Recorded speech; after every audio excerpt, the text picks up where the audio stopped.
Welcome to credit card fact YouTube channel. যারা credit card ব্যবহার করছেন বা যারা ক্রেডিট কার্ড ব্যবহার করবেন বা ক্রেডিট কার্ড নিতে চাচ্ছেন তাদের জন্য আজকে অনেক বড় একটা গুড নিউজ নিয়ে এসেছি এবং এই ভিডিওতে অনেক ইনফরমেশন তাদের সাথে শেয়ার করব যেটা খুবই গুরুত্বপূর্ণ। সো সম্পূর্ণ ভিডিওটা কাইন্ডলি দেখবেন।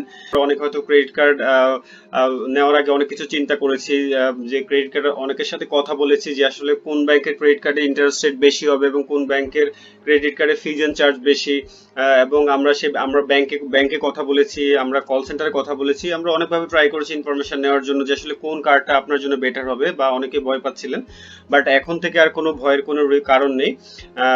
এবং কারণ হচ্ছে এখন আর ক্রেডিট কার্ড নিলে আপনাকে অতিরিক্ত সুদ দিতে হচ্ছে না, কোনো ব্যাংকের ক্রেডিট কার্ডে এক্সট্রা সুদ আপনাকে দিতে হবে না। তার কারণ বাংলাদেশ ব্যাংক রিসেন্ট আপনার এটা ফিক্স করে দিয়েছে। এখন আর কোন ব্যাংকের ইন্টারেস্ট রেটটা হাই, কোন ব্যাংকের ইন্টারেস্ট রেটটা লো, সেটা আপনাকে আর কম্পেয়ার করার কোনো প্রয়োজন নেই। করোনার সময় বাংলাদেশ ব্যাংক অলরেডি একবার কাস্টমারদের জন্য দিয়েছে ফিজ ওয়েভারের জন্য, বা যারা ক্রেডিট কার্ডে বিল যথাসময়ে পরিশোধ করতে পারেননি তাদের যে লেট পেমেন্ট চার্জ ছিল সেটা কারোই লেট পেমেন্ট চার্জ হয়নি, বা যাদের হয়েছে তাদেরকে ব্যাংক থেকে ওয়েভার করে দেওয়া হয়েছে। তো তারই ধারাবাহিকতা বাংলাদেশ ব্যাংক এবার যেটা আপনার ক্রেডিট কার্ডে ইন্টারেস্ট রেটটা নির্ধারিত করে দেওয়া হয়েছে যে সর্বোচ্চ 20% পর্যন্ত। এতদিন পর্যন্ত প্রত্যেকটা ব্যাংকে কিন্তু ভ্যারিয়েশন ছিল, যে কোনো ব্যাংকের 15%, 18%, কোনো ব্যাংকে 22% বা 26। সো সেটা এখন সর্বোচ্চ 20% এর বেশি ক্রেডিট কার্ডে ইন্টারেস্ট রেটটা নেওয়া যাবে না। সেই মর্মে বাংলাদেশ ব্যাংক 24 সেপ্টেম্বর একটা সার্কুলার জারি করেছে, যেখানে বলা হয়েছে ক্রেডিট কার্ড যেটা আগে ছিল 2017 সালে 3 অগস্ট বাংলাদেশ ব্যাংক আরেকটা সার্কুলার জারি করেছিলেন, তারই আলোকে এতদিন ক্রেডিট কার্ডের ইন্টারেস্ট রেটটা চার্জ করা হচ্ছিল। সেখানে বলা হয়েছে যে আপনার যে ব্যাংক ক্রেডিট কার্ড ইস্যু করবে তাদের ঋণের মানে তাদের যে লোন আছে, লোনের সর্বোচ্চ যে লোনের ইন্টারেস্ট রেট, সেই ইন্টারেস্ট রেটের সাথে সর্বোচ্চ 5% যোগ করতে পারবে। যেমন কোনো ব্যাংকের যদি আপনার লোনের ইন্টারেস্ট রেট 22% হয়, তাদের সাথে আরো 5% যোগ করে ব্যাংক 27% ক্রেডিট কার্ডের ইন্টারেস্ট রেটটা চার্জ করতো।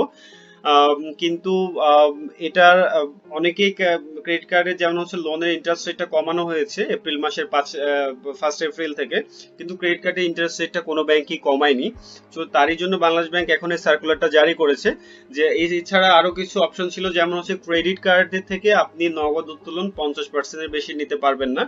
কিন্তু অনেক ব্যাংক আপনার দেখা যাচ্ছে আপনাকে কাস্টমারদেরকে আরো অনেক ধরনের নগদ ঋণের সুবিধা প্রদান করেছে, যাতে ব্যাংক ঋণের ঝুঁকিতে পড়েছে। এবং কাস্টমারদের অনেক ধরনের ফ্ল্যাট রেট নামে কিছু লোন আছে, যে লোনটা কাস্টমারদেরকে দেওয়া হচ্ছে, এখানে কাস্টমার ইন্টারেস্ট রেটটা বেশি দিতে হচ্ছে। তো ফ্ল্যাট রেটটা ইন্টারেস্টটা কি সেটা আমি ডিটেলস আপনাদেরকে বলবো। এবং আরেকটা যেটা বলা হচ্ছে, আপনার এখানে বলা হয়েছিল বাংলাদেশ ব্যাংক যে কাস্টমার ট্রানজাকশন করার পরে ডিউ ডেটটা যখন ক্রস করবে, মানে কাস্টমার যখন পেমেন্ট মিস করে যাবে তার পরের দিন থেকে ইন্টারেস্ট চার্জ করা হবে। কিন্তু ম্যাক্সিমাম ব্যাংক এখনো যেটা করছে, যদি ডিউ ডেটে আপনি বিল পরিশোধ করতে না পারেন, তাহলে আপনি যেদিন কেনাকাটা করেছেন বা যেদিন ট্রানজাকশনটা করেছেন ওই দিন থেকে আপনার ইন্টারেস্ট চার্জ করছে। সো এটাও আমি আপনাদেরকে ডিটেলসে বলবো। সো এখন এই প্রবলেমগুলো সলভ করার জন্য বাংলাদেশ ব্যাংক কিছু ইনিশিয়েটিভ নিয়েছে, যেটা প্রত্যেকটা ব্যাংকে মানতে হবে। প্রথম যেটা বলা হয়েছে যে ক্রেডিট কার্ডের সুদ কোনোভাবে 20% এর বেশি করা যাবে না।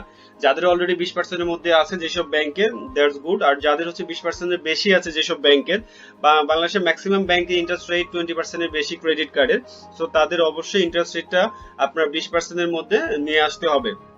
এবং পরবর্তী যেটা বলা হয়েছে যে আপনি যে তারিখে কেনাকাটা করবেন, আপনার বিল পেমেন্টের ডেট ক্রস করে যাওয়ার পরে আপনার বাকি টাকার উপরে ইন্টারেস্ট, যদি আপনি ফুল টাকা পরিশোধ করে দেন দ্যাটস গুড, যদি করতে না পারেন তাহলে বাকি টাকার উপরে ইন্টারেস্ট চার্জ করা হবে। আমরা একটু এক্সাম্পল দেখি যে এটা কিভাবে করা হচ্ছে। এখানে একটা ক্রেডিট কার্ডে যেমন 4টা পার্ট থাকে। প্রথমে আপনি একটা হচ্ছে আপনি ট্রানজাকশন, আপনি কবে কেনাকাটা করবেন, আপনি ডিফারেন্ট ডেটে কেনাকাটা করতে পারেন, কোনো সমস্যা নেই। বাট ব্যাংক আপনাকে একটা নির্দিষ্ট ডেটে, স্টেটমেন্ট ডেট বলা হয়, বিল পাঠাবে যে আপনার এত টাকা বিল, এবং তারপরে আপনাকে 15 দিন টাইম দেবে বিলটা পরিশোধ করার জন্য। যদি আপনি যথাসময়ে পরিশোধ করে দেন তাহলে কোনো ইন্টারেস্ট হবে না, যদি পরিশোধ করতে না পারেন তাহলে আপনার তার পরের দিন থেকে ইন্টারেস্ট স্টার্ট হবে। তো আমরা অ্যাজ এ এক্সাম্পল হিসেবে দেখি, ধরুন জুনের 1 তারিখে আপনি 10,000 টাকা একটা কেনাকাটা করেছেন, 15 তারিখে ব্যাংক আপনাকে একটা বিল পাঠিয়েছে, আপনি সেটা 30 তারিখ আপনার মানে স্টেটমেন্ট ডেটের 15 দিন পর, মানে হচ্ছে আপনাকে তো 15 দিন টাইম দিচ্ছে, কোনো ব্যাংক 20 দিন টাইম দিচ্ছে, তো সেটা আপনি আপনার মতো ক্যালকুলেশন করে নেবেন। আমি এখানে 15 দিন ধরেই করছি। যদি আপনি 30 তারিখে আপনি 10,000 টাকা ফুল পরিশোধ করে দেন তাহলে আপনার কোনো ইন্টারেস্ট হবে না। বাট আপনি ধরুন 10,000 টাকা কেনাকাটা করেছেন, ব্যাংক আপনাকে বিল দেওয়ার পরে আপনি বিল ডিউ ডেটে গিয়ে 5,000 টাকা পরিশোধ করেছেন, সম্পূর্ণ টাকা পরিশোধ করতে পারেননি, তাহলে আপনার 5,000 টাকার উপরে ইন্টারেস্ট হবে এবং সেটা হচ্ছে 5,000 টাকার উপর পার ডে। এখন নতুন রেট অনুযায়ী 2 টাকা 77 পয়সা করে পার ডে। তার মানে এখন নতুন ইন্টারেস্ট রেট, কোনো ব্যাংকে যদি ইন্টারেস্ট রেট 20% করে দেয় সর্বোচ্চ, তাহলে 20% হলে আপনার পার ডে এখন থেকে 1055 পয়সা করে হবে। তো আশা করি বুঝতে পেরেছেন। পরবর্তী পার্ট যেটা, সেটা হচ্ছে নীতিমালা অনুযায়ী ক্রেডিট কার্ডের বিপরীতে 50% এর বেশি আপনার ঋণ উত্তোলন করা যাবে না। তার মানে হচ্ছে নর্মালি ক্রেডিট কার্ডে এখন ক্যাশ উইথড্রলের যে প্রসেসগুলো আছে, আপনি এটিএম থেকে 50% পর্যন্ত নিতে পারবেন আপনার ক্রেডিট লিমিটের, এবং কার্ড থেকে 90 থেকে 100% পর্যন্ত অনেক ব্যাংক অ্যালাউ করে, এটা নিতে পারবেন। এর বাইরেও অনেকে আপনার বিভিন্ন ধরনের ইনস্ট্যান্ট লোন বা ইজি লোন বা সুপার লোন, অনেক ধরনের লোন, যেটাকে আমরা ফ্ল্যাট লোন বলে থাকি, ফ্ল্যাট ইন্টারেস্ট লোন দেওয়া হতো। সো এই ফ্ল্যাট ইন্টারেস্ট লোনটা এখন থেকে বাদ হয়ে যাবে। এটা কি, এটা একটু আপনাদেরকে ডিটেলসে বলি। তার আগে যদি আপনি ফ্ল্যাট লোন বুঝতে হলে আপনাকে নর্মাল লোনটা বুঝতে হবে, নর্মাল লোনটা কিভাবে কাজ করে, এই পার্টটা খুবই ইম্পর্টেন্ট। ধরুন আপনি 10,000 টাকার লোনের জন্য অ্যাপ্লাই করেছেন, আপনি সেটা ইন্টারেস্ট রেট হবে 9.9%, এবং আপনি সেটা 1 বছরের জন্য নিয়েছেন, আপনি বছরে 12টা ইএমআই তে আপনি এই 10,000 টাকা পরিশোধ করবেন। ধরুন আপনার লোন স্টার্ট হয়েছে জানুয়ারি 1 তারিখ থেকে, জানুয়ারির 1 তারিখ 2020 সাল থেকে, তাহলে আপনার এটা পরিশোধ হবে জানুয়ারির 1 তারিখ 2021 সালে গিয়ে আপনার 1 বছর হয়ে যাবে এবং লোনটা পরিশোধ হবে। তো সেই ক্ষেত্রে আপনাকে প্রতি মাসে ইএমআই দিতে হবে 878 টাকা 69 পয়সা। সো ধরুন আপনি প্রতি মাসে 878 টাকা 69 পয়সা করে আপনি ইএমআই দিচ্ছেন, তাহলে আপনাকে 1 বছরে 10,000 টাকার উপরে আপনাকে 1 বছরে ইন্টারেস্ট দিতে হবে 544 টাকা 33 পয়সা, এবং প্রতি মাসে আপনি নিয়মিত দিচ্ছেন। যে এটা মাথায় রাখবেন, আপনার টোটাল ইন্টারেস্ট কত দিতে হচ্ছে, 544 টাকা 33 পয়সা। তো প্রতি মাসে আপনি 878 টাকা 69 পয়সা করে পরিশোধ করছেন, এবং আপনার দেখুন 10,000 টাকা আপনার ছিল প্রিন্সিপাল, 10,000 টাকা থেকে আস্তে আস্তে যখন আপনি ইএমআই টা দিচ্ছেন আপনার লোনটা কিন্তু কমে যাচ্ছে।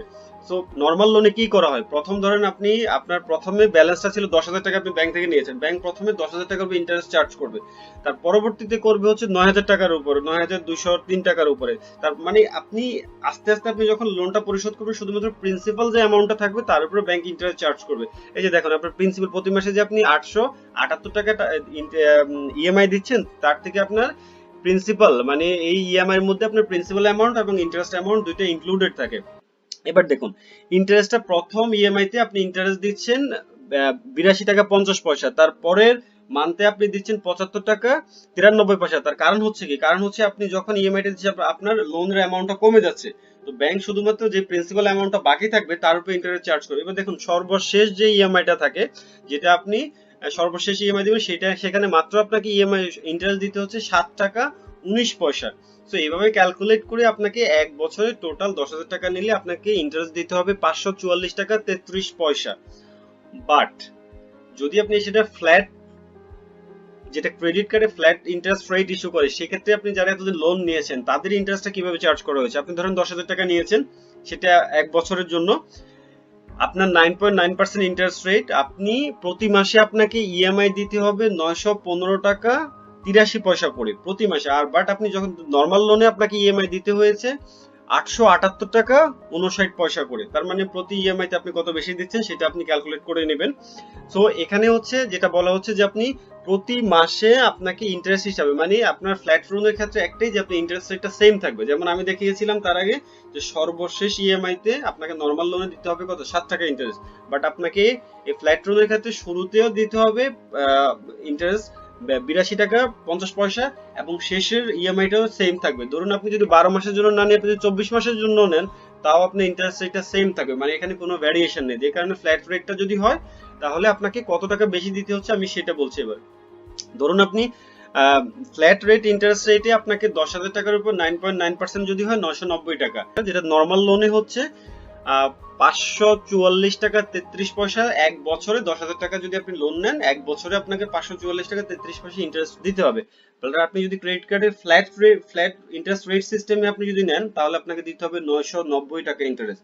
তাহলে আপনাকে ইন্টারেস্ট বেশি দিতে হচ্ছে কত টাকা, 45 টাকা 67 পয়সা আপনাকে ফ্ল্যাট ইন্টারেস্টটা বেশি নিচ্ছে। তো যে কারণে বাংলাদেশ ব্যাংক এখন থেকে এই ফ্ল্যাট ইএমআই যেটা হচ্ছে লোনের সুবিধা আছে, যে আপনি ইনস্ট্যান্ট কোনো লোন নিয়ে সেটা ইএমআই তে কনভার্ট করে নিচ্ছেন, তারপর প্রতি মাসে মাসে পেমেন্ট করছেন, এটা এখন থেকে থাকবে না। সো এই ফ্ল্যাট ইন্টারেস্টটা আপনার এখন থেকে লোনটা আপনার ফ্ল্যাট লোনটা আপনার এখন থেকে বন্ধ। ঠিক আছে, এখন থেকে আর কোনো ব্যাংক এই লোনটার ইস্যু করতে পারবে না। সেকেন্ড যেটা ইএমআই আর কিছু অপশন আছে, যেমন 0% ইএমআই। আপনি কোথাও থেকে, এখন ম্যাক্সিমাম ব্যাংকে অফারটা করছে, আপনার ওদের সাথে যেসব মার্চেন্টের টাই আপ করা আছে, যেমন সিঙ্গার থাকতে পারে বা ওয়ালটন থাকতে পারে, ওই ওই দোকান থেকে যদি আপনি কোনো প্রোডাক্ট পারচেজ করেন, আপনি 0% ইএমআই তে 3 মাস 6 মাস 9 মাস বা সর্বোচ্চ 36 মাসের ইএমআই তে আপনি টাকাটা পরিশোধ করতে পারবেন। এটা নিয়ে কোনো কমপ্লেইন নেই, এটা থাকবে। বাট আরেকটা যেটা আছে ইএমআই উইথ ইন্টারেস্ট, আপনি একটা প্রোডাক্ট কিনতে চাচ্ছেন স্যামসাং থেকে, বাট ব্যাংকের স্যামসাং এর সাথে আপনার কোনো টাই আপ নেই, তখন আপনি কি করবেন, আপনি প্রোডাক্টটা কেনার পরে, এতদিন যেটা ছিল যে প্রোডাক্টটা কেনার পরে আপনি চাইলে সেটা ব্যাংকে কল সেন্টার বা কোথায় কল করে আপনার ওই প্রোডাক্টের যে প্রাইসটা সেটা আপনি নির্দিষ্ট মান্থের জন্য 3 মাস বা 6 মাসের জন্য বা 1 বছরের জন্য আপনি ইএমআই করে নিতে পারতেন। তবে সেক্ষেত্রে ব্যাংক আপনার, ধরুন আপনি 50,000 টাকা দিয়ে আপনি একটা ফ্রিজ কিনেছেন, সেটা যদি আপনি 5 মাসের জন্য নেন তাহলে প্রতি মাসে 10,000 টাকা করে, বাট সেটার উপর ব্যাংক আপনাকে এটা ইন্টারেস্ট ধরে দিবে। ইন্টারেস্ট ধরে দেন আপনাকে ইএমআইটা আপনাকে দিবে, যে যখন আপনার 50,000 টাকা তো 1 বছর জন্য নিলে 5,000 টাকা দিতে হবে, তার মানে প্রতি মাসে আপনাকে 11,000 টাকা পেমেন্ট করতে হবে। So with EMI with interest এই অপশনটা এখন থেকে বাতিল, এটাও এখন থেকে আর থাকবে না। নেক্সট যে অপশনটা আছে সেটা হচ্ছে ক্রেডিট কার্ডের লেট পেমেন্ট ফি শুধুমাত্র একবারই চার্জ করা যাবে, এর বেশি করা যাবে না। তার কারণ হচ্ছে এতদিন কি ছিল, এতদিন হচ্ছে ধরুন আপনি একটা ক্রেডিট কার্ডের বিলটা আপনি মিস করে গেছেন, আপনি দিতে পারেননি, এবং তাহলে আপনার কি হবে, লেট পেমেন্ট ফি চার্জ হবে, ইন্টারেস্ট তো হবেই, লেট পেমেন্ট ফি হবে।